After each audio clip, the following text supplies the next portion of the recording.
Chapter 11, The Troll and Goblin Territory. Alex and Connor were lost. "We're not lost. I just don't know exactly where we are," Alex told her brother. "So in other words, we're lost," Connor said.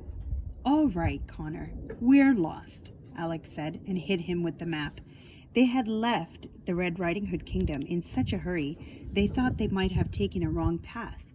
Alex kept looking down at the map, trying to see where they had made a wrong turn, and kept walking into bushes and trees. "We could be in the fairy kingdom, or perhaps we're back in the charming kingdom," she said. "But the eastern gate of the Red Riding Hood kingdom is close to so many borders. We could be in the sleeping kingdom for all I know.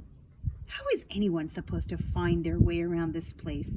It's all just a bunch of trees and dirt roads with an occasional castle," Connor said angrily. "We're never going to get home. It's just a slight setback.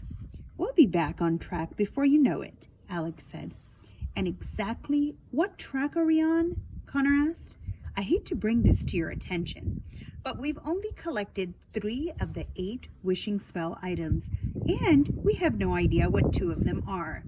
And to be frank, we're not even sure if the wishing spell will work when and if we do collect everything." "Don't be so negative, Connor," Alex said. "Alex, I'm just being realistic," Connor said. "We still have so many places to go and so much more ground to cover.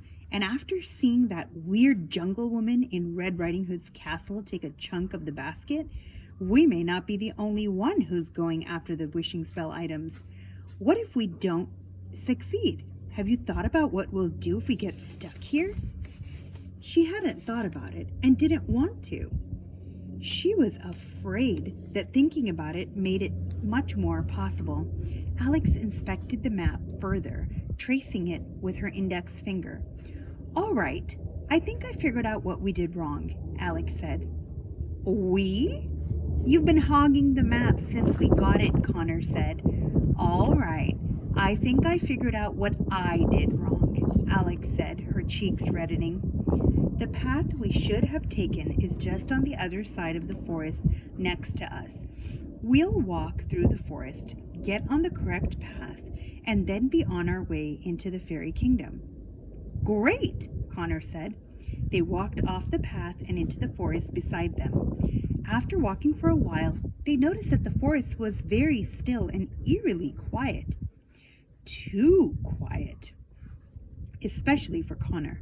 He'd had a bad feeling in the pit of his stomach since they entered this forest. The trees grew taller here, but whenever the twins looked up, there were no birds or bugs or anything to be seen gliding from tree to tree. The whole forest, excluding the trees, seemed lifeless. "Hey, Alex," Connor asked. "Yes, Connor," Alex said. "Have you noticed we haven't seen any animals or birds for a while?" he said. "No, I haven't. I've been a little preoccupied," Alex said, still looking down at the map.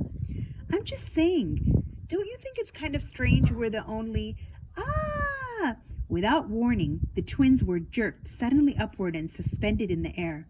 They were dangling above the ground in some sort of roped net. They had walked right into a trap. "What's going on?" Alex yelled. "What is this?" "It's some kind of trap," Connor said.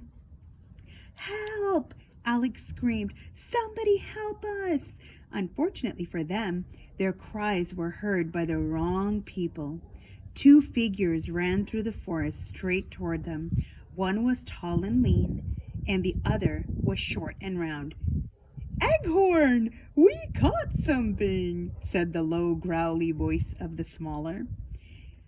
"It's about time," said the high-pitched, raspy voice of the taller one. They came close, and the twins could make out the frightening faces of a goblin and a troll standing before them. The goblin was gangly and thin, with big yellow eyes and pea-green skin. The troll was fat and frumpy, with a huge nose and horns. Both had big, pointy ears that stuck out on the sides of their heads. "Let us go," Connor demanded. "You can't do this," Alex yelled. The goblin and troll paid no attention to what Alex and Connor were saying. They stared at the twins like insects in a jar. Ew, look how young they are, Bobblewort, the goblin said. Plenty of time to serve, the troll said. What do you mean serve? Connor said. You'd better not hurt us. Let us out of this net right now, or I'll report you to the local authorities, Alex said, not knowing whom she could be referring to. And they'll grow bigger and stronger every day, the troll said. Bobblewort, get the cart, the goblin instructed. They're going to make the perfect slaves. The twins struggled twice as hard against the net when they heard the word slaves. They remembered what Froggy had told them over tea. The trolls and goblins had been banished for kidnapping and enslaving innocent people. And now Alex and Connor were living proof of that. Were living proof that it was still happening. How were they going to escape this? Bobblewort, the troll, ran off and returned a moment later driving a small cart pulled by a frail donkey. Eghorn, the goblin, cut a rope above the net, and the twins fell hard into the cart. They continued to fight against the restraints of the net, but it was no use. Eghorn climbed aboard the cart and sat next to Bobblewort.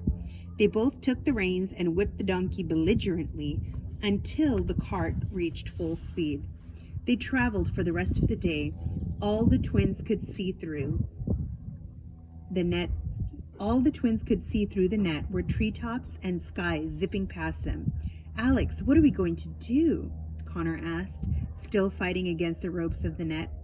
I don't know, Alex said. She was trembling like a small dog. Alex managed to squirm her way to a seated position under the net to see where the troll and goblin were taking them. They were headed straight toward a line of boulders the size of mountains. Alex gasped. She recognized the rock formation from the map. What is it? What do you see? Connor asked her. They're taking us into troll and goblin territory, Alex said, completely white-faced. I can see the boulders that surround it. They remembered Froggy telling them the boulders had been placed around the territory to keep the trolls and goblins inside. But clearly, as the cart squeezed through a crack between two of the boulders, the inhabitants had found ways around their imprisonment. The cart went through the boulders and into the kingdom, but there was nothing to see. There were no trees or buildings or life of any kind. For miles around them, the land was only littered with piles of rubble and broken bits of stone. I don't understand, Connor said. Where do they live?